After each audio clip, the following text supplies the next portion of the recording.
Ever typed something on your Galaxy Z Flip6 and ended up with random repeated letters? Let's fix that. In this video, we're diving into the bounce keys feature and how it can help stop accidental repeats. To get started, follow these steps. 1. Open Settings.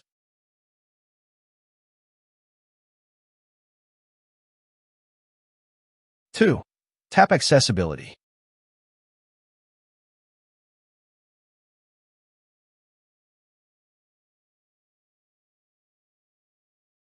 3.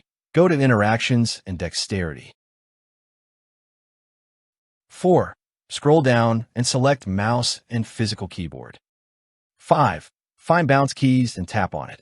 This will open the option to enable or disable the feature.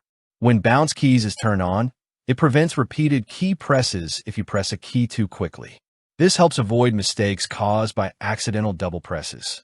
Once enabled, you'll see a slider that lets you adjust the delay between key presses, ranging from 0.1 seconds to 4 seconds.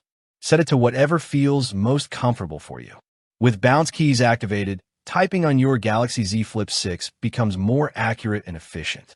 If this tip worked for you, don't forget to hit like and subscribe for more useful tips and tricks for your Samsung device.